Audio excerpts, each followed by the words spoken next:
El eco final del zapateo resonó como un trueno en las paredes de piedra del tablao carmesí, un santuario del flamenco escondido en las entrañas del barrio de Triana, en Sevilla. Un silencio denso y pesado cayó sobre el público. Un silencio que no era de admiración, sino de pura y aterradora expectativa. Todas las miradas, desde las de los turistas hasta las de los músicos exhaustos, estaban fijas en una única mesa en la penumbra, donde una figura solitaria e inmóvil sostenía en sus manos todo el poder de aquella noche. La respiración de todos parecía suspendida en el aire, esperando un veredicto que podría consagrar o destruir la reputación de aquel lugar legendario, un lugar que respiraba la propia alma de Andalucía. La bailaora principal, con el sudor brillando en su frente y el pecho agitado en busca de aire, mantuvo su sonrisa triunfante por un instante, pero ésta pronto flaqueó. Sus ojos, acostumbrados a recibir flores y gritos de «olé», ya se encontraron con la expresión de mármol de la invitada de honor. Fue como si todo el fuego que había invocado en el escenario fuera extinguido de repente por un viento helado llegado del otro lado del mundo. La energía vibrante que llenaba la sala comenzó a disiparse, absorbida por el vacío de una única y poderosa indiferencia, dejando atrás solo la fragilidad de una actuación que no había dado en el blanco. Sentada en aquella mesa, Akemi Tanaka era menos una espectadora y más una emperatriz en su trono. Vestía un sencillo conjunto de seda negra que probablemente costaba más que la facturación de un mes entero del tablao. Su rostro, sereno y sin edad, era una máscara impenetrable. Sus ojos oscuros no reflejaban las luces de colores del escenario, sino que parecían absorberlas, analizando no los pasos del baile, sino algo mucho más profundo, algo que había venido a buscar desde tan lejos y que claramente no estaba allí. A su lado, un traductor de traje impecable parecía encogerse con cada segundo de silencio.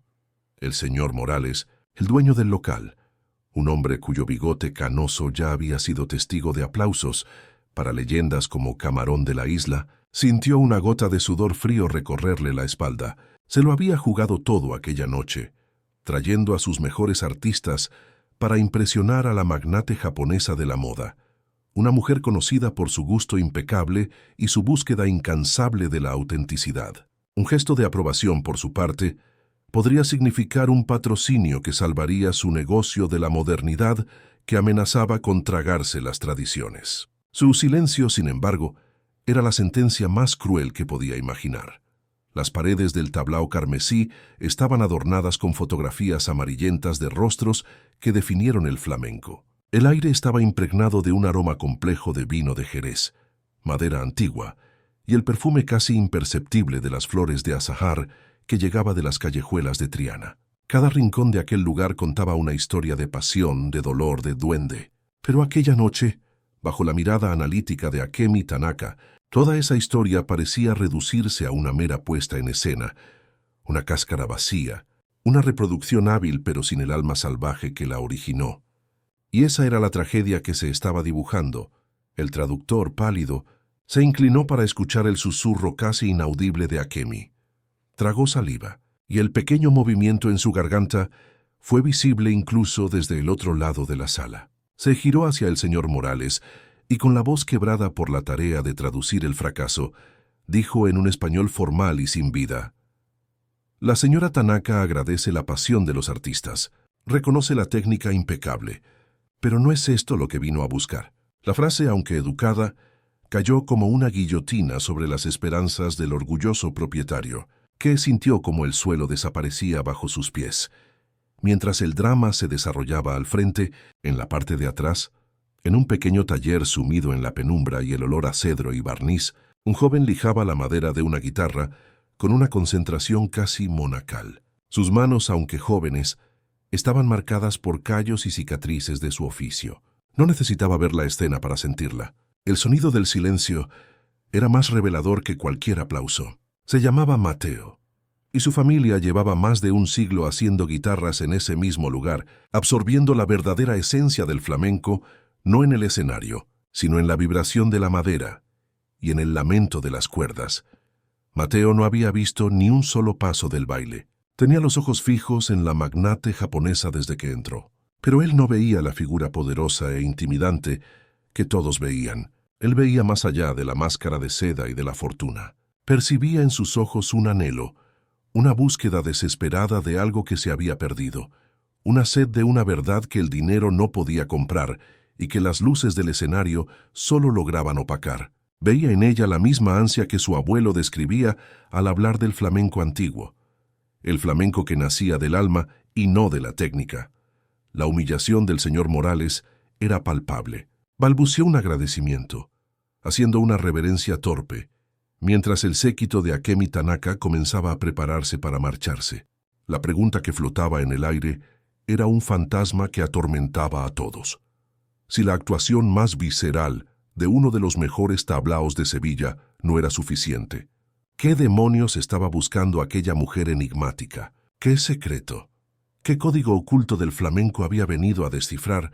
Un código que parecía haberse perdido para siempre en el tiempo, convirtiendo su viaje en un completo y absoluto fracaso. Mientras el misterio se hace más profundo y la noche en Sevilla amenaza con terminar en decepción, quiero saber desde qué lugar del mundo estás viendo esta historia. Deja tu ciudad o país en los comentarios y no te olvides de suscribirte al canal y activar las notificaciones para no perderte el desenlace de este drama.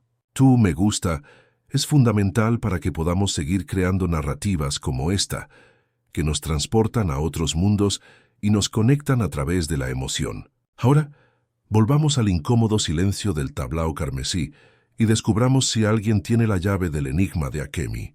Akemi Tanaka se levantó de su silla con la fluidez de una garza, un movimiento silencioso que, sin embargo, sonó como un decreto final en la sala paralizada. Su pequeño séquito se movió en perfecta sincronía. El traductor recogiendo un chal de seda, un guardaespaldas abriendo paso, todos ejecutando una coreografía silenciosa y ensayada para los poderosos. Cada gesto era un clavo más en el ataúd de las aspiraciones del señor Morales. Para ellos la noche había terminado, el veredicto estaba dado y Sevilla había fracasado en su intento de entregarles su alma. La maciza puerta de madera de la salida era el destino final, el punto y final de una búsqueda infructuosa. El dueño del tablao, el señor Morales, sintió cómo se le caían los hombros, aplastado por el peso de décadas de orgullo y tradición. Observó la figura esbelta de Akemi empezar a moverse hacia la salida y sintió el sabor amargo de la derrota en la boca. No era solo la pérdida económica lo que le dolía, sino la profunda humillación de que su santuario, el corazón palpitante de Triana, fuera considerado inauténtico. Había ofrecido lo mejor que tenía, el flamenco que el mundo venía a ver, y para la única persona que realmente importaba, aquello no era más que un eco hueco, una imitación sin vida. En los camerinos, la magia del escenario se había deshecho en una realidad cruel. La bailaora, cuya actuación minutos antes parecía capaz de incendiar el mundo, ahora lloraba en silencio, las lágrimas corriéndole el intenso maquillaje negro de su rostro, creando surcos de dolor. El guitarrista principal aflojaba las cuerdas de su guitarra con pesados suspiros, un ritual de luto por la música que no había sido comprendida. La pasión se había esfumado, dejando atrás solo el agotamiento y la sensación corrosiva de haberse convertido en una atracción turística, justo lo que siempre habían temido ser. El caminar de Akemi hacia la puerta era una procesión silenciosa. Su postura era perfectamente recta, la barbilla alta, los ojos fijos en un punto más allá de la salida, como si ya estuviera en otro lugar, en otro continente. Se deslizaba por la sala devastada sin mirar a los lados, indiferente a las miradas de admiración, pena y resentimiento que la seguían. Para los presentes, ella era la personificación de una riqueza tan inmensa que le daba el derecho de juzgar y descartar el alma de una ciudad entera sin ofrecer explicación alguna, dejando tras de sí solo el rastro de su perfume caro. Escondido en la oscuridad de su taller, Mateo observaba la procesión a través de una rendija de la puerta. Veía la derrota en los hombros de su jefe, el dolor en los ojos de los artistas, pero sobre todo veía la soledad en la postura de Akemi. Sintió una extraña urgencia, un impulso que no nacía de la lógica, sino de un instinto profundo. Era un deber no hacia su trabajo, sino hacia el arte que corría por sus venas. una llamada de los fantasmas de sus antepasados, que le susurraban que el verdadero flamenco estaba a punto de marcharse por aquella puerta, incomprendido y olvidado. Con un movimiento rápido y decidido, cogió una guitarra que descansaba sobre su mesa de trabajo. No era un instrumento terminado, brillante y listo para el escenario. Era un alma en construcción, la madera de ciprés todavía en crudo, sin barniz, con las cuerdas de tripa recién puestas. La apretó contra su pecho, sintiendo la vibración de la madera desnuda, viva. No pensó en una melodía ni en una técnica. Pensó en una única palabra que su abuelo solía usar para describir el sonido más puro del flamenco: quejío, el lamento. La queja. En el instante exacto en que los dedos de Akemi, finos y pálidos, estaban a centímetros de tocar el picaporte de bronce de la pesada puerta de roble, un sonido cortó el aire. No era música. Era el crujido de un alma. Un único acorde, disonante, crudo y gutural, que parecía venir de las profundezas de la tierra. Tenía la aspereza de la madera que se resquebraja, la tensión de una cuerda a punto de romperse, la melancolía de un lamento humano que no necesitaba palabras para expresar un dolor centenario. Era un sonido imperfecto, vulnerable y devastadoramente honesto. La mayoría de la gente en la sala se sobresaltó. El traductor miró a su alrededor confundido. Los guardaespaldas se pusieron en alerta. El señor Morales levantó la cabeza, con el rostro torcido por la irritación, pensando que a algún torpe se le había caído un instrumento. Para ellos fue solo un ruido extraño, un accidente inoportuno que rompió la solemnidad de la partida de la magnate. Escucharon con los oídos, pero no con el alma, y por eso el sonido siguió siendo un misterio sin importancia, un ruido que ignorar en medio de su propia desolación. Pero Akemi Tanaka se quedó helada. Su mano se detuvo en el aire, suspendida. Su cuerpo entero se puso rígido, como si la hubiera alcanzado un rayo invisible. Y entonces, por primera vez en toda la noche, su máscara de serenidad se rompió. No fue una sonrisa ni un ceño fruncido, sino algo mucho más revelador. Sus ojos se abrieron como platos con una expresión de incredulidad, de shock y, por encima de todo, de profundo y absoluto reconocimiento. Ella no solo oyó el sonido, lo comprendió a un nivel que nadie más en aquella sala podría siquiera imaginar. Aquel era el código. Ignorando la llamada confusa de su traductor y las miradas perplejas de su equipo, Akemi se giró lentamente. Su movimiento era deliberado, como si estuviera en trance. Su mirada barrió la sala, pasando por el dueño derrotado, por el escenario ahora vacío, y se fijó con una intensidad hipnótica en la oscuridad de la modesta puerta del taller de donde había salido el sonido. Dio un paso y luego otro, alejándose de la salida y caminando hacia aquel rectángulo de sombras, en busca de la fuente de aquel lamento que le había contado más sobre el alma de Sevilla que toda la actuación de la noche. El aire en el tablao carmesí chisporroteaba con una electricidad confusa. Cada persona presente se había convertido en espectadora de una segunda función. Un drama silencioso e improvisado, mucho más cautivador que la actuación ensayada del escenario. El señor Morales, que segundos antes estaba hundido en su propia desesperación, ahora miraba con una mezcla de pavor y una chispa de esperanza. ¿Qué estaba pasando? ¿Quién era ese empleado insignificante, el chico del taller, para capturar la atención de una mujer que había despreciado a sus artistas más reconocidos? ¿Era una insubordinación o una salvación inesperada? No lo sabía, y la incertidumbre era una tortura. El traductor, recuperándose del shock, dio un paso adelante por instinto para seguir a su jefa. Su función era mediar, proteger, explicar. Pero Akemi, sin siquiera mirar atrás, levantó la mano izquierda con la palma hacia afuera. Fue un gesto mínimo, casi imperceptible, pero cargado de una autoridad tan absoluta que detuvo no solo al traductor, sino también a los dos guardaespaldas que se movían para flanquearla. El mensaje era inequívoco. Nadie debía seguirla. Este era un territorio que necesitaba explorar sola, un misterio que ella y solo ella iba a desvelar sin la interferencia de su mundo.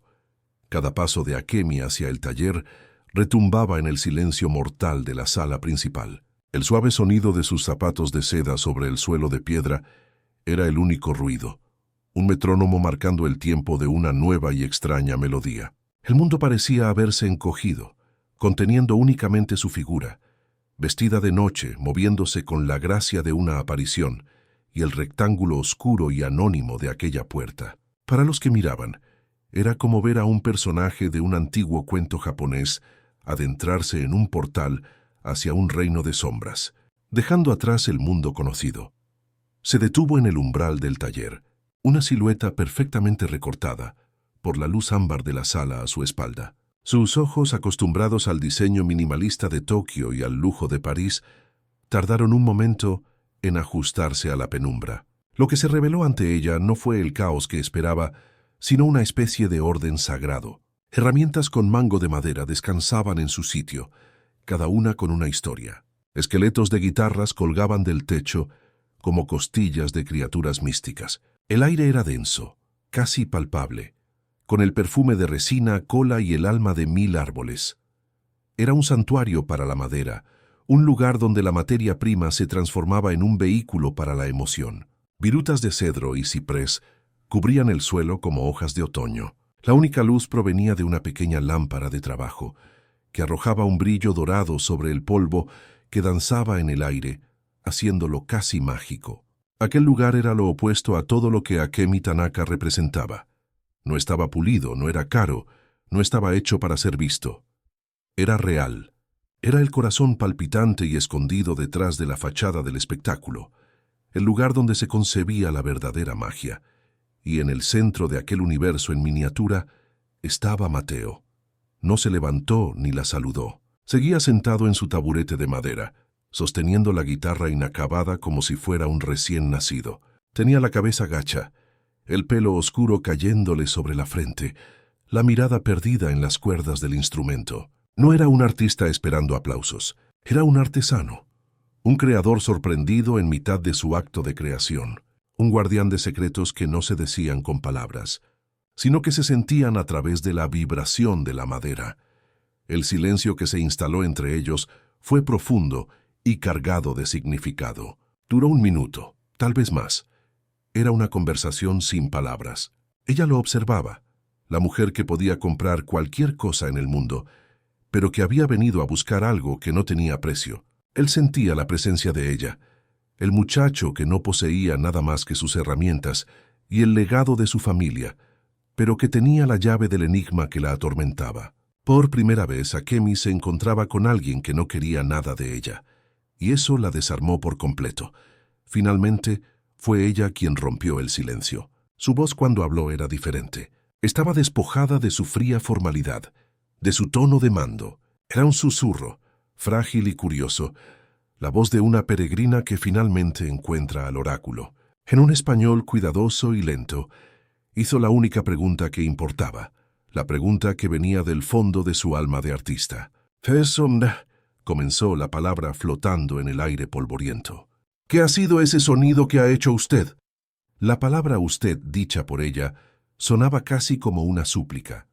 Mateo levantó la cabeza lentamente y sus ojos se encontraron con los de ella. Eran unos ojos de un verde profundo, como el musgo que crece en las piedras antiguas, y en ellos no había miedo, solo una calma serena. No sonrió. Se limitó a sostenerle la mirada por un momento, como si midiera el peso de su pregunta. Miró la guitarra que tenía en las manos, acariciando la madera cruda con el pulgar. «Eso no he sido yo, señora», respondió, su voz baja y un poco ronca por la falta de uso. «Esa es la memoria de la madera. Es la primera palabra de una guitarra, antes de que aprenda a cantar de verdad». La respuesta quedó flotando entre ellos. No era una explicación técnica, sino una revelación poética, una verdad que resonó en Akemi con la fuerza de un trueno. Era la autenticidad en su forma más pura. Ella dio un paso hacia el interior del taller, cruzando el umbral invisible entre el mundo del espectáculo y el mundo de la creación. La puerta chirrió y se cerró parcialmente a su espalda, envolviéndolos en una intimidad de sombras y secretos. Miró el instrumento en las manos de él y su voz, ahora firme, dio una suave orden. «Toque otra vez». La petición de Akemi, «toque otra vez», quedó flotando en el aire denso entre ellos, no como una orden, sino como un eco de su propia búsqueda. Mateo no se movió de inmediato. Sus dedos descansaban sobre las cuerdas de la guitarra inacabada, pero no las presionó. Levantó la vista hacia la mujer que tenía delante, y en sus ojos había una seriedad que contradecía su corta edad. Necesitaba que ella entendiera, que comprendiera la naturaleza de lo que estaba pidiendo, que no se trataba de una actuación que se pudiera repetir. El alma no hace vices, no atiende peticiones como un músico a sueldo. Aquel sonido era un relámpago, un suceso raro e impredecible. Este sonido no obedece. «Señora», dijo él con voz tranquila pero firme, estableciendo las reglas de aquel nuevo y extraño territorio en el que habían entrado. «No se le puede llamar como a un perro. Solo aparece cuando la madera recuerda algo, cuando una herida antigua se abre por un instante. Intentar forzarlo sería como intentar forzar una lágrima. Saldría tal vez, pero sería falso, y usted más que nadie notaría la diferencia». Su honestidad era brutal y demoledora, una negativa que era, en realidad, la forma más profunda de respeto por el arte y por ella. Akemi escuchó, su rostro impasible registrando cada palabra. Donde cualquier otro millonario se habría ofendido por la negativa, ella sintió una oleada de profundo respeto.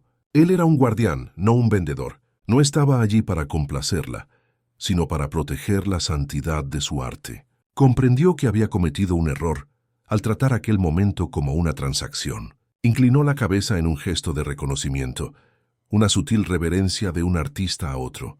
«Perdóneme», susurró. «Entonces, no me muestre el sonido. Ayúdeme a entender su memoria, la memoria de la madera». Aquella petición lo cambió todo. Ya no eran una espectadora y un artista, sino una alumna y un maestro. Mateo asintió lentamente, aceptando la nueva premisa. Cerró los ojos no para concentrarse, sino para vaciarse, para convertirse en un canal. Sus dedos se deslizaron por las cuerdas, no buscando el mismo acorde de antes, sino dejando que la madera lo guiara. Y entonces surgió un sonido diferente. No era un lamento, sino una frase musical corta, titubeante, que contenía en sí misma la melancolía de la partida y la incierta esperanza del regreso. Era una melodía que olía a brisa marina y a tierra extraña.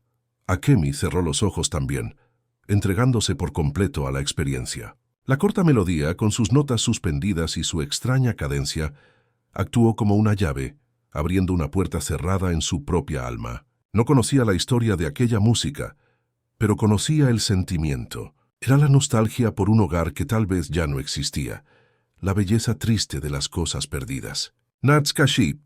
La palabra flotó en su mente, un término japonés para esa dulce y dolorosa añoranza. El sonido de aquella guitarra en Sevilla estaba describiendo un sentimiento que ella cargaba desde la infancia. Cuando las últimas vibraciones se apagaron, el silencio regresó, pero ahora era un silencio lleno, fértil. «¿Qué ha sido eso?», preguntó Akemi, con la voz tomada por una emoción que la sorprendió. Mateo abrió los ojos. «Eso es lo que llamamos un cante de ida y vuelta», explicó. «Es un flamenco que nació aquí, cruzó el océano en barcos, vivió en otras tierras como Cuba o Argentina y luego regresó. Pero nunca volvió siendo el mismo. Volvió con la añoranza de lo que dejó atrás y con las cicatrices de lo que encontró lejos de casa. Es el flamenco de los viajeros, de los exiliados». Mientras esta revelación tenía lugar en la penumbra del taller, fuera, la ansiedad del señor Morales alcanzaba su punto álgido. Caminaba de un lado a otro, retorciéndose las manos, intentando descifrar los sonidos apagados que se filtraban por la puerta. Oía fragmentos de notas extrañas y el murmullo de voces, pero no conseguía entender nada. «¿Qué está pasando ahí dentro?», le preguntó al traductor, que parecía igualmente perdido. La puerta cerrada del taller se había convertido en la frontera entre dos mundos, y ellos estaban en el lado de fuera, en la oscuridad de la ignorancia. «¿Y el rojo vivo de los vestidos?», preguntó Akemi, su mente de diseñadora de moda conectando ahora los puntos, buscando el significado detrás de la estética.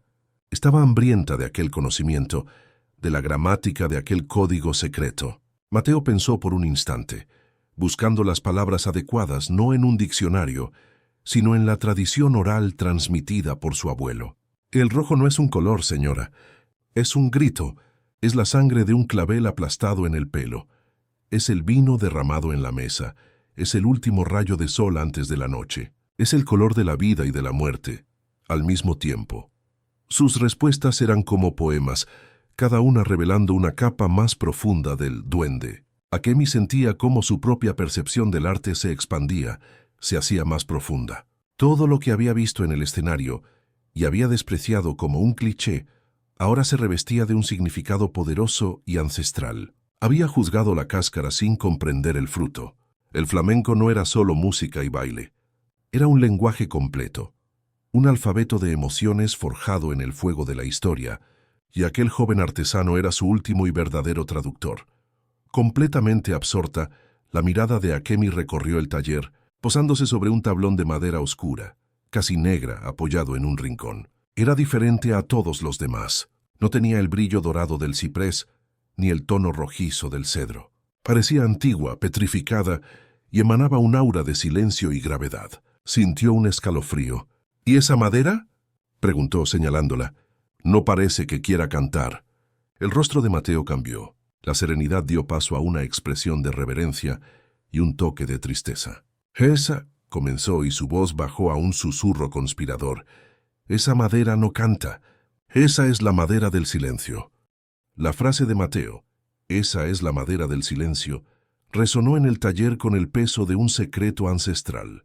Akemi repitió las palabras en un susurro, casi para sí misma, intentando descifrar la paradoja. ¿Cómo podía algo tan fundamental para la creación del sonido ser bautizado con el nombre de su ausencia? En su mundo de diseño, el silencio visual era el espacio en blanco, el vacío que daba poder a la forma.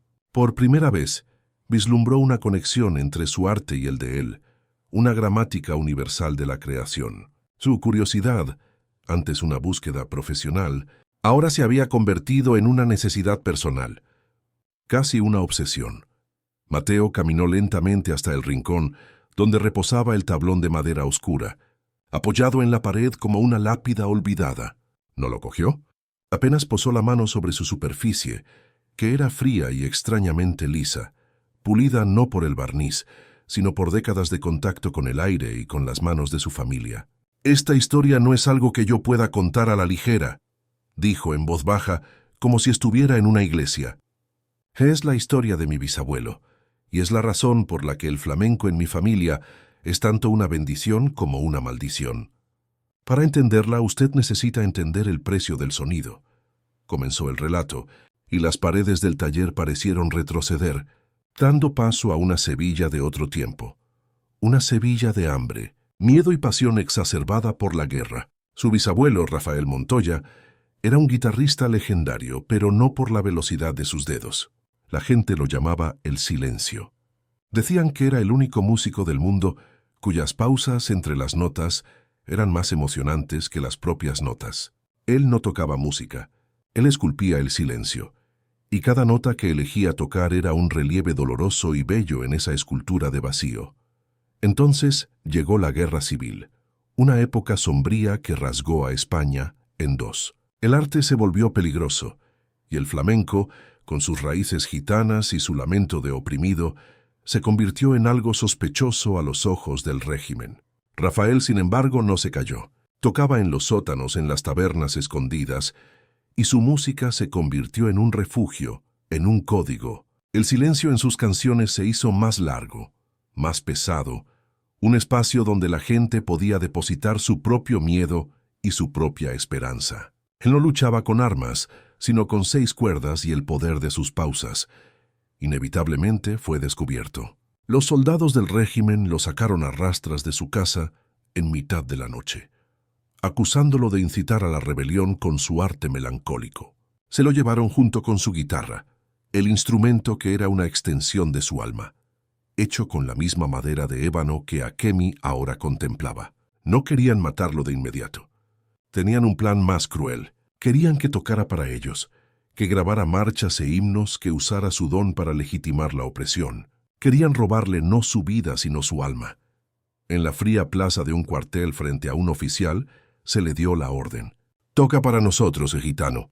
Toca la gloria de la Nueva España». Rafael miró las manos del oficial, y luego su propia guitarra. Sabía que cualquier nota que saliera de aquel instrumento en ese contexto sería una traición a todo lo que él era, a cada lágrima y alegría que el flamenco representaba. Negarse a tocar significaba la muerte. Tocar significaba una muerte mucho peor. Se negó. El oficial sonrió con crueldad y dijo: «Entonces la guitarra tocará para nosotros sin ti».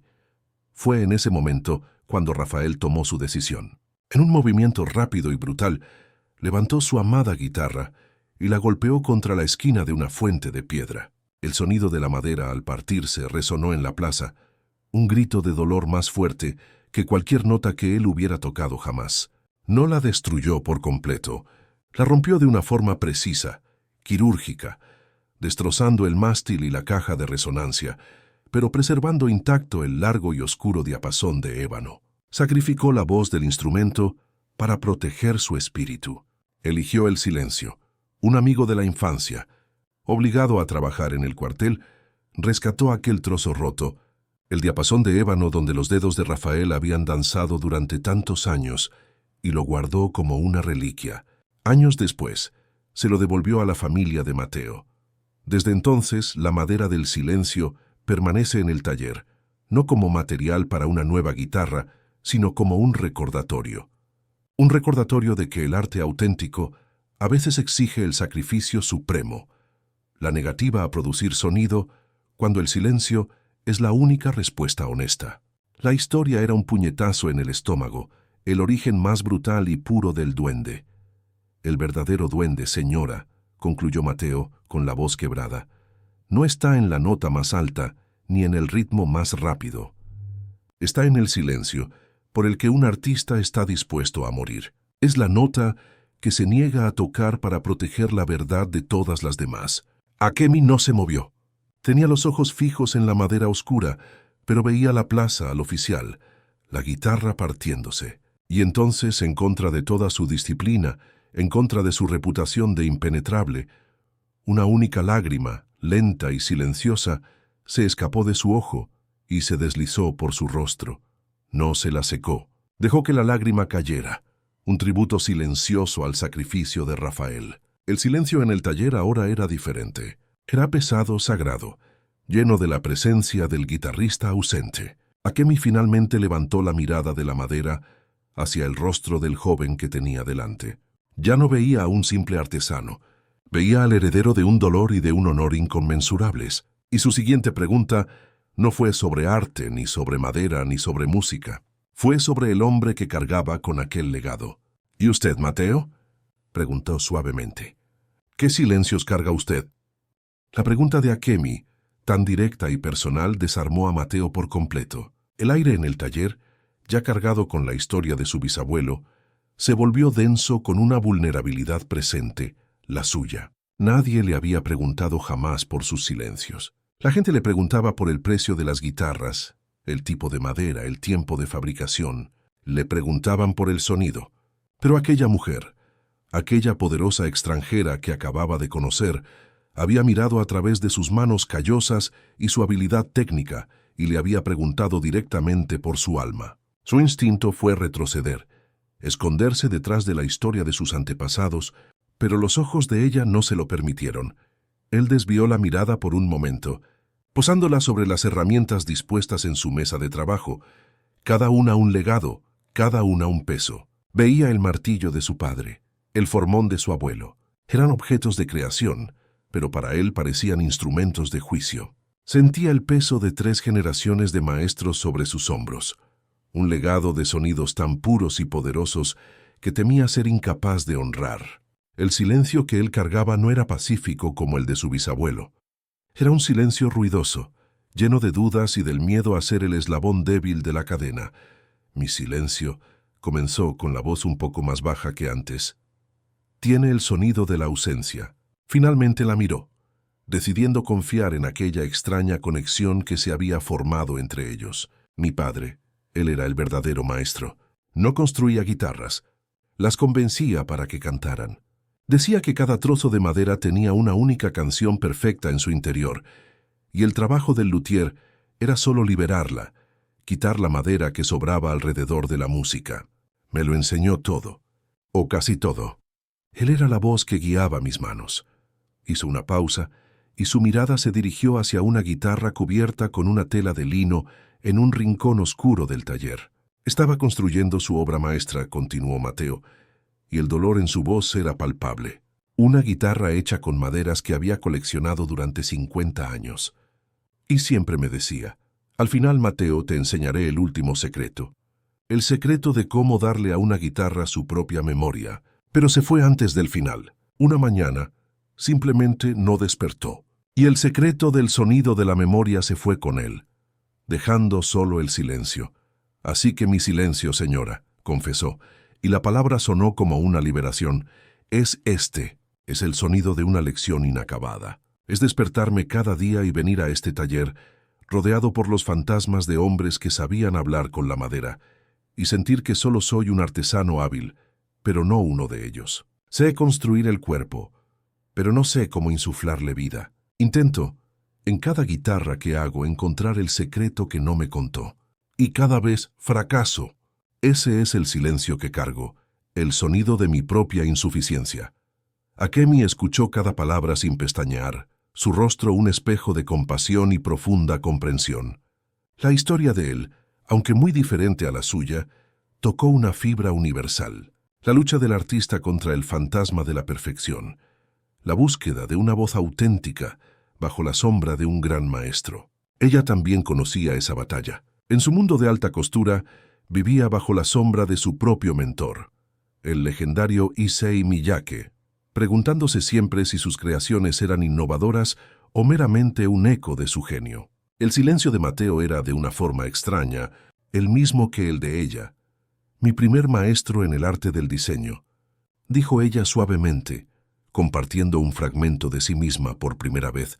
Me dijo que un creador pasa la primera mitad de su vida aprendiendo a imitar, y la segunda mitad desaprendiendo, para encontrar su propia voz. Decía que el silencio más importante no es el del maestro que se ha ido, sino el nuestro, el espacio que necesitamos crear para que algo nuevo pueda nacer. Sus palabras no eran de lástima, sino de sabiduría, la guía de una artista que ya había recorrido aquel doloroso camino. Mientras hablaba, se acercó a la mesa de trabajo de Mateo y con una delicadeza infinita extendió la mano y tocó la curva de la guitarra que él estaba lijando al principio de la noche. El gesto fue íntimo y respetuoso. Era un reconocimiento a su trabajo, a su lucha. La madera estaba tibia por el calor de la mano de él. Su padre quería enseñarle el secreto de darle a la guitarra la memoria de él, dijo, mirando a Mateo a los ojos. Pero quizás el verdadero secreto, su secreto, no sea encontrar la voz de él en la madera. Quizás sea encontrar la suya. La revelación en sus palabras golpeó a Mateo con la fuerza de una epifanía. Encontrar su voz. No la de su padre, ni la de su abuelo.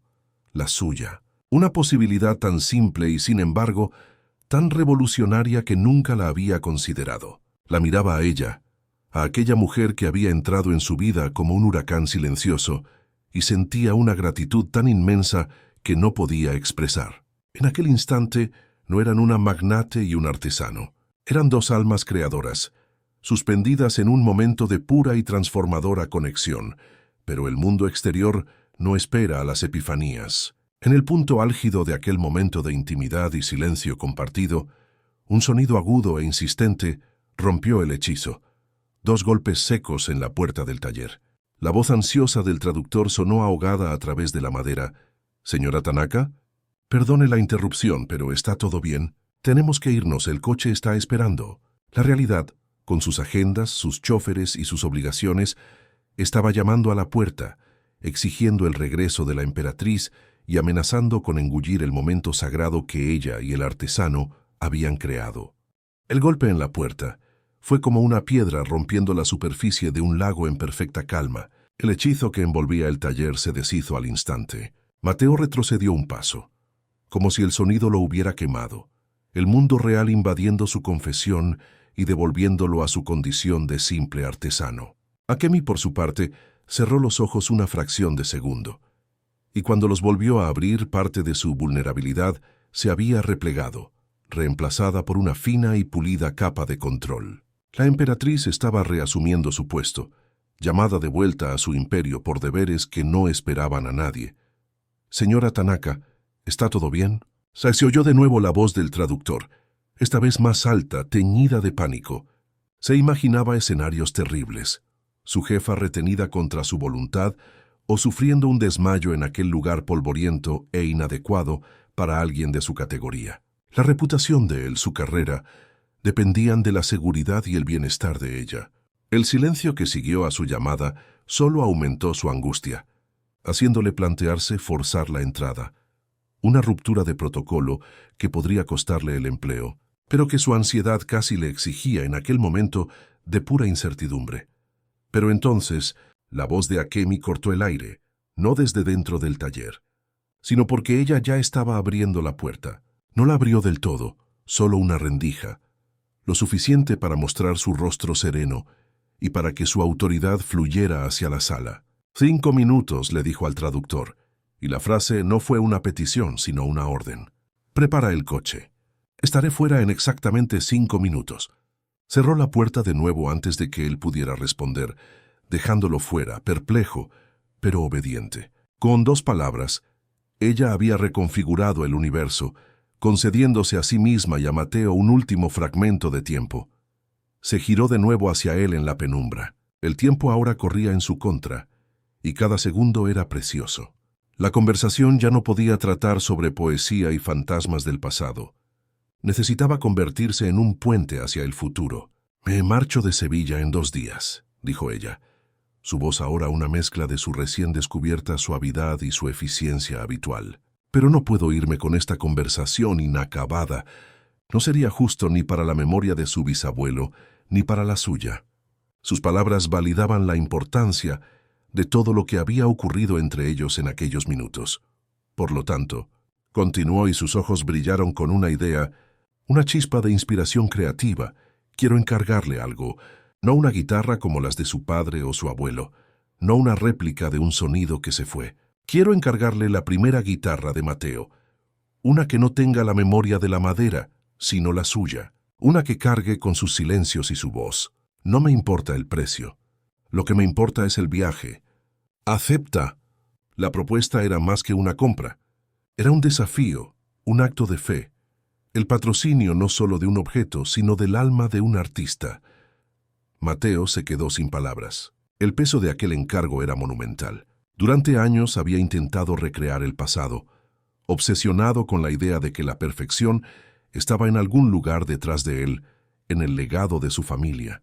Y ahora esta mujer, esta extraña que lo entendía mejor que nadie, le estaba pidiendo que mirara hacia adelante, que creara algo que fuera únicamente suyo. La responsabilidad era aterradora, pero también era la liberación que ni siquiera sabía que necesitaba. Una oleada de calor le subió por el pecho, deshaciendo los nudos de duda que lo habían aprisionado durante tanto tiempo. Se miró sus propias manos, ya no como las herramientas de un imitador, sino como las de un creador con un propósito. Luego miró a Akemi, y por primera vez una sonrisa genuina, aunque tímida, asomó a sus labios. No necesitó muchas palabras, solo una, dicha con una convicción recién descubierta, que transformó el sonido de su voz. «Acepto», dijo. Y en esa única palabra estaba la promesa de una nueva era, tanto para él como para su oficio, un futuro que comenzaba en aquel preciso instante, en aquel polvoriento taller. Su tiempo se estaba acabando. Akemi dio un paso atrás hacia la puerta, un movimiento reacio. Miró alrededor del taller una última vez, como si quisiera memorizar cada herramienta, cada sombra, cada mota de polvo. Aquel lugar, que para el mundo era solo la trastienda de un tablao, para ella se había convertido en un templo, el lugar donde había encontrado lo que llevaba tanto tiempo buscando. La búsqueda que la había llevado a cruzar el planeta había terminado allí, no con un espectáculo de fuego y pasión, sino en el silencio de un artesano. Cuando estaba a punto de girarse, Mateo actuó. Se inclinó sobre su mesa de trabajo y cogió algo con la delicadeza de quien atrapa una mariposa. Era una sola viruta de madera de cedro, una cinta fina y perfecta que se había desprendido de la guitarra que ella había tocado. Caminó hacia ella y le tendió la mano, para que no olvide el camino de vuelta. dijo suavemente. Y para que no olvide la memoria de la madera. El regalo era humilde, casi nada, pero contenía todo el significado de aquella noche. Akemi miró la delicada espiral de madera en la palma de la mano de él y luego lo miró a él. Extendió su propia mano y él depositó la viruta en ella con un cuidado ceremonial. Ella cerró los dedos en torno al pequeño fragmento de su mundo, sintiendo su textura frágil e inhalando su perfume amaderado. Era un talismán, un contrato sellado no con tinta, sino con la esencia de la creación. Asintió, una promesa silenciosa en su mirada, y entonces, sin más palabras, se dio la vuelta y abrió la puerta, saliendo de la oscuridad hacia la luz. Cuando Akemi Tanaka emergió de la oscuridad del taller a la luz ámbar del salón, era una mujer transformada. El cambio era sutil, casi imperceptible para un extraño, pero para su traductor, que estudiaba cada microexpresión de ella como un texto sagrado, fue como si el sol hubiera salido tras un largo invierno. La máscara de fría indiferencia se había derretido, y en su lugar había una serenidad, una suavidad alrededor de sus ojos que él jamás había visto. Ya no parecía una jueza, sino alguien que había recibido una absolución, una peregrina que ha encontrado su fe. El señor Morales y el traductor se quedaron paralizados, mudos, observándola. Esperaban una explosión, una explicación, quizás una orden brusca. En vez de eso, recibieron el silencio, pero un silencio completamente distinto al anterior. Este era un silencio pleno, contemplativo. Akemi pasó a su lado como si se deslizara, con la mirada ya no penetrante, sino perdida en pensamientos lejanos. La confusión de ellos era total. La ecuación no tenía sentido. ¿Cómo había conseguido aquel muchacho, aquel don nadie, en pocos minutos lo que los mejores artistas de Sevilla no habían logrado en una hora de pura pasión? El traductor, recuperando la profesionalidad, se apresuró a alcanzarla mientras ella se dirigía a la salida principal. «¿Señora Tanaka?», se atrevió a preguntar con la voz aún temblorosa. ¿Qué ha pasado? ¿Ha encontrado lo que buscaba? Akemi se detuvo un instante, con la mano ya en la gran puerta de roble. No se giró hacia él. En lugar de eso, abrió la palma de su mano y miró la pequeña viruta de cedro que reposaba allí, un humilde tesoro. Una sonrisa enigmática, la primera de la noche, asomó a sus labios. «Te he encontrado más», respondió, y su voz tenía una claridad nueva y resonante. Salió y la puerta se cerró tras ella, dejando un rastro de misterio y la sutil fragancia de madera en el aire. Dentro del taller, Mateo sentía el vacío que su presencia había dejado. El pequeño espacio, antes su refugio, ahora parecía inmenso y silencioso. El encargo de ella retumbaba en su mente, un desafío que era a la vez aterrador y estimulante. Construir la primera guitarra de Mateo. Se miró las manos, la madera en bruto, la foto descolorida de su padre en la pared. El viaje para encontrar su propia voz, su propio sonido había comenzado. Era un encargo de trabajo, sí, pero él sabía que era mucho más. Era un encargo de su propia alma. Afuera, en la estrecha callejuela, el motor silencioso de una berlina negra de lujo cobró vida. Akemi se sentó en el asiento trasero, y la puerta se cerró, aislándola en un mundo de cuero, aire acondicionado y silencio. La realidad de su vida comenzaba a reafirmarse. El traductor se sentó delante e inmediatamente cogió una tablet. «Señora, mientras estaba ocupada, hemos recibido una comunicación urgente de Tokio.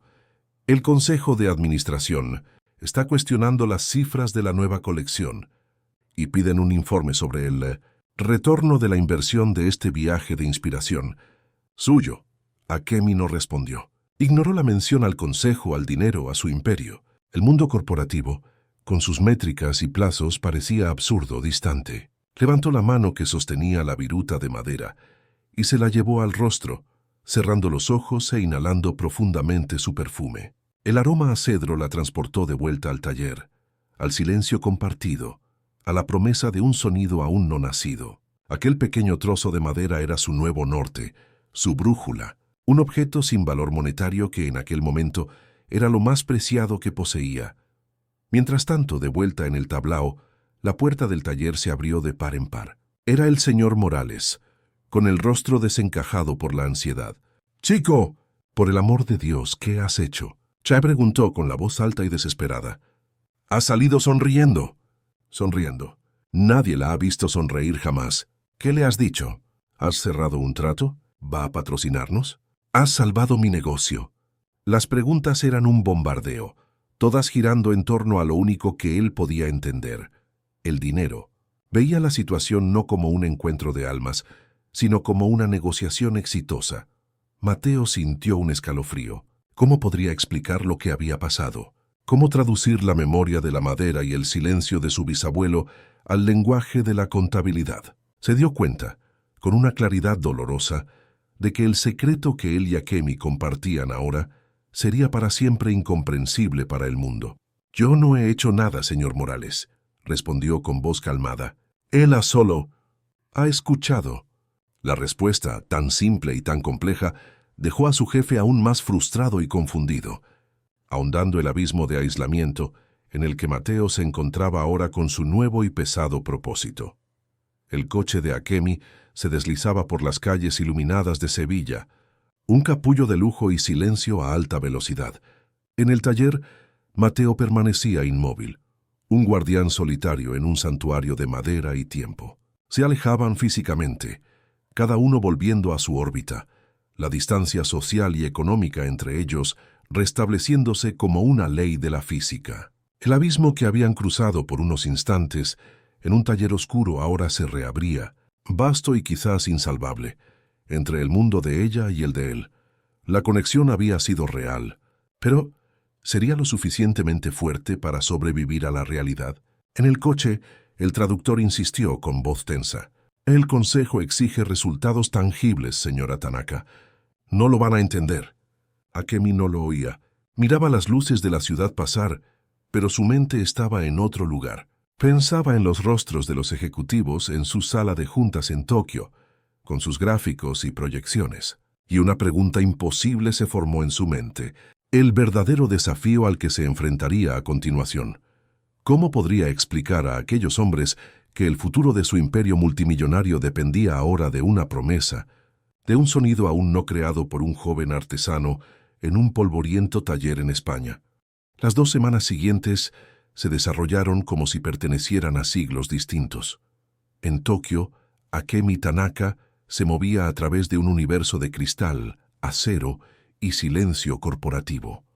Se sentaba en una sala de reuniones minimalista, en la cima de un rascacielos que perforaba las nubes, frente a un consejo de hombres de traje gris, cuyas almas parecían haber sido reemplazadas por hojas de cálculo. Hablaban de tendencias de mercado, de logística en la cadena de suministro y de métricas de interacción digital. Eran los sumos sacerdotes de la modernidad, y su mundo era predecible, cuantificable y desprovisto de todo misterio. Fue en ese escenario donde Akemi presentó la visión para su próxima colección. No mostró telas exóticas ni bocetos de siluetas de moda. En su lugar, proyectó en la pantalla gigante una única imagen, la fotografía granulada de la madera del silencio en el taller de Mateo. Empezó a hablar, no con su voz de directora ejecutiva, sino con la de una poeta. Habló del duende, de la belleza de la imperfección, del silencio que precede a la creación y de la memoria contenida en los objetos. Los hombres del consejo la miraban con una expresión gélida de absoluta incomprensión, como si estuviera hablando un idioma alienígena. «Con todo el respeto, señora Tanaka», dijo el vicepresidente, un hombre cuya única pasión eran los números, «no vemos cómo la memoria de la madera puede traducirse en ventas trimestrales. Nuestros accionistas esperan innovación, no filosofía». La presión era inmensa. Veían su viaje a Sevilla no como una epifanía, sino como un capricho caro e improductivo. En su escritorio, dentro de una pequeña caja de laca negra, reposaba la viruta de cedro. En los momentos de mayor duda, la cogía, sintiendo su fragilidad e inhalando su perfume. Un portal secreto al taller que le recordaba por qué estaba luchando. Mientras tanto, a miles de kilómetros de distancia, en Sevilla, Mateo libraba una batalla diferente, pero igualmente solitaria. No había tocado ni una sola guitarra comercial desde que Akemi se marchó. Rechazó la mayoría de los encargos del señor Morales, para desesperación de su jefe, que no entendía por qué estaba rechazando trabajo. Mateo pasaba sus días en silencio, leyendo los viejos diarios de su padre, no las anotaciones técnicas, sino los poemas y reflexiones que escribía en los márgenes. No buscaba una técnica, sino un estado de ánimo, intentando encontrar el camino de vuelta al alma de su oficio. La comunidad de artesanos de Triana empezó a cuchichear. Veían a Mateo deambular por las orillas del Guadalquivir o pasar horas en silencio en el taller, simplemente mirando bloques de madera. «Al chico se le ha ido la cabeza», decía uno. «Esa japonesa lo ha embrujado», susurraba otro. Ellos, que antes lo respetaban por su habilidad, ahora lo miraban con una mezcla de pena y desdén. Estaba rompiendo las reglas no escritas, abandonando la seguridad de la tradición por una búsqueda abstracta que nadie comprendía. Su aislamiento era total, una isla de propósito en un mar de escepticismo. Una mañana, cogió la vieja furgoneta de su padre y condujo hacia el norte, a los bosques de Asturias, donde sus antepasados buscaban la madera para sus instrumentos más especiales. No llevó sierras ni hachas. Pasó 3 días en el bosque, durmiendo bajo las estrellas, simplemente caminando entre los árboles, tocando sus troncos, sintiendo la corteza, escuchando el sonido del viento en sus hojas. No estaba cazando madera, estaba esperando que un árbol lo eligiera, que una voz silenciosa en el bosque lo llamara. Era una locura para los estándares modernos, pero era el método de su padre. En Tokio, Akemi se enfrentaba a un ultimátum. El consejo le dio un plazo: presentar en un mes un plan de colección tangible, con muestras y proyecciones de ventas, o nombrarían a un director creativo adjunto para apoyarla. La amenaza era clara. Estaban listos para tomar el control de su propia empresa, para arrancar el alma de su visión y sustituirla por una fórmula rentable. La presión para abandonar su inspiración y volver a jugar sobre seguro era abrumadora. Su búsqueda de la autenticidad estaba a punto de costarle el imperio que ella misma había construido. En el bosque, la tercera noche, bajo una lluvia fina, Mateo la encontró. Era un arce antiguo, derribado por un rayo años atrás. La madera estaba curada por el tiempo, la lluvia y el sol, marcada por vetas oscuras que parecían cicatrices. Tenía una belleza trágica e imperfecta. Pasó la mano por la madera mojada y sintió una vibración, una resonancia. Era allí. Aquella era la madera con memoria. Había encontrado el cuerpo para la guitarra de Akemi. Ahora comenzaba la parte más difícil: encontrar el valor para hacer el primer corte y liberar el alma que vivía allí dentro. Aquella misma noche, en usos horarios opuestos, ambos tocaron fondo. Akemi, sola en su ático de lujo, miraba las luces de Tokio, un mar de neón frío e impersonal. El ultimátum del consejo pesaba sobre ella. Cogió la viruta de cedro y la apretó en la mano, preguntándose si no habría sido una tonta, si no habría confundido un momento de emoción con una estrategia de negocio viable. ¿Había apostado su legado a una promesa susurrada en un taller oscuro y polvoriento? El miedo empezó a filtrarse en su determinación, y en Sevilla, Mateo estaba de vuelta en su taller. El bloque de arce, magnífico e intimidante, reposaba en su mesa de trabajo. Cogió el formón de su padre, la herramienta destinada a hacer el primer y más importante corte. La colocó sobre la madera, pero sus manos temblaban. La responsabilidad de la promesa, el fantasma de su padre, el peso de la expectativa de Akemi, todo aquello lo paralizó. Retrocedió soltando la herramienta. Se apoyó en la pared y se deslizó hasta el suelo, con la cabeza entre las manos, y en el silencio de la madrugada susurró a la nada: «No puedo». En la inmensidad silenciosa de su ático en Tokio, Akemi sintió que el peso de su imperio amenazaba con aplastarla. El ultimátum del consejo era una sentencia, y su inspiración una apuesta tonta. Abrió la pequeña caja de laca y cogió la viruta de cedro, quizás por última vez un amuleto que parecía haber perdido su magia. Pero entonces, bajo la luz fría de su mesa de diseño, Su mirada de artista, entrenada para ver lo que otros ignoran, notó algo. Había un pequeño nudo en la madera, una imperfección minúscula donde la veta se retorcía. Y en aquel defecto vio no un fallo, sino la firma del árbol, su historia, su individualidad, y la epifanía la golpeó.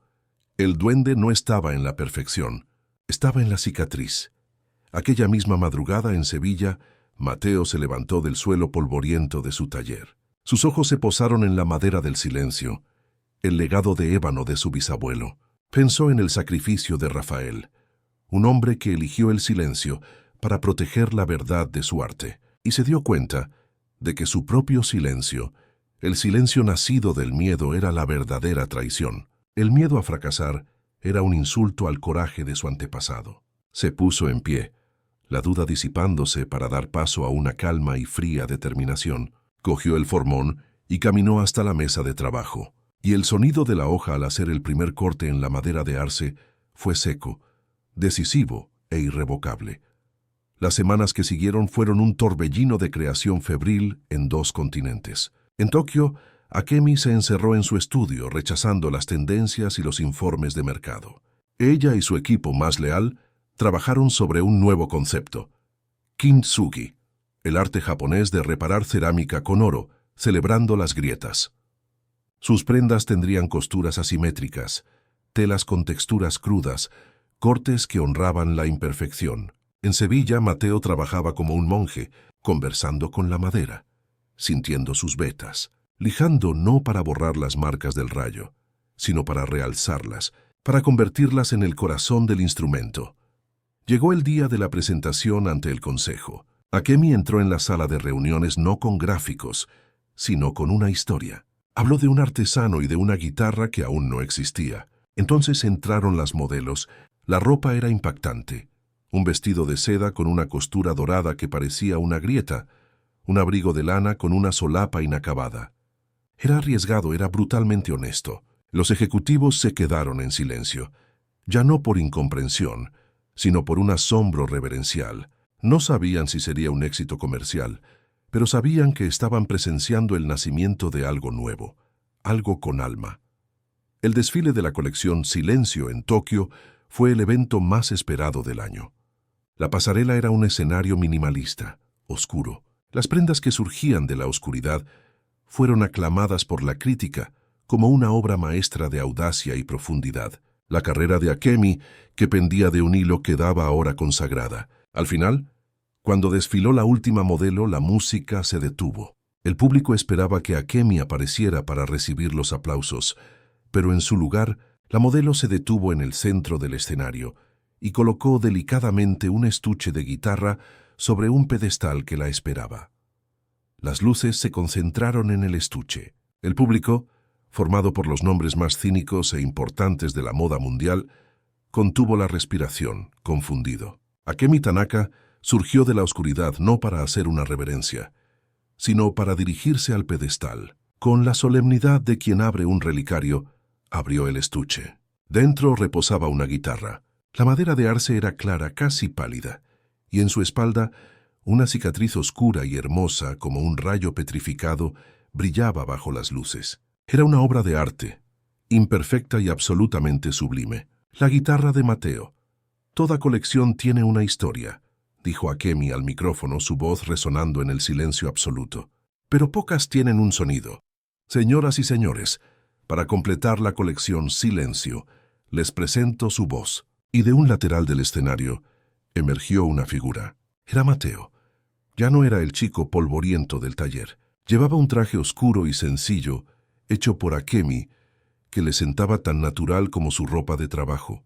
Sus ojos no mostraban miedo, solo una calma profunda, mientras caminaba hasta el centro de aquel improbable escenario. Se sentó, cogió la guitarra, su guitarra, y la apretó contra el pecho. No hubo agradecimientos ni presentaciones. Simplemente cerró los ojos y sus dedos tocaron las cuerdas. Y lo que salió no fue un flamenco explosivo, sino la melodía titubeante y melancólica de la ida y vuelta. El sonido de su memoria, de su viaje. Era un sonido tan íntimo, tan puro y tan cargado de historia, que acalló cada pensamiento cínico en aquella sala. Era el alma de Sevilla susurrando sus secretos en el corazón tecnológico de Tokio. Cuando la última nota se desvaneció, nadie aplaudió de inmediato. El silencio que siguió fue la más sonora de las ovaciones. Akemi se acercó y se quedó al lado de Mateo. No se tocaron, solo intercambiaron una mirada que contenía todo el peso y toda la belleza de su viaje. No se habían convertido en amantes en el sentido convencional, se habían convertido en algo mucho más raro. Ella no lo había sacado de su mundo, ni él la había arrastrado al suyo. Juntos, en el centro de la pasarela, habían creado un mundo nuevo, un lugar donde la moda podía tener sonido y la música podía vestirse. El final de la historia no trataba sobre un romance, sino sobre una fusión. Él se había convertido en el alma de la marca de ella. Ella se había convertido en el escenario para la voz de él. Él ya no necesitaba susurrar en la oscuridad, y ella ya no necesitaba gobernar un imperio de silencio. Habían construido un puente no entre dos continentes, sino entre dos formas de arte, demostrando que el verdadero duende, la verdadera autenticidad, no es algo que se encuentra, sino algo que se construye juntos, nota a nota, costura a costura. Si te ha gustado este video, por favor dale a me gusta, suscríbete a nuestro canal, compártelo con tus amigos y déjanos tu opinión en los comentarios. Tu apoyo nos ayuda a seguir creando más contenido como este. No te olvides de activar las notificaciones para no perderte nuestras próximas historias emocionantes.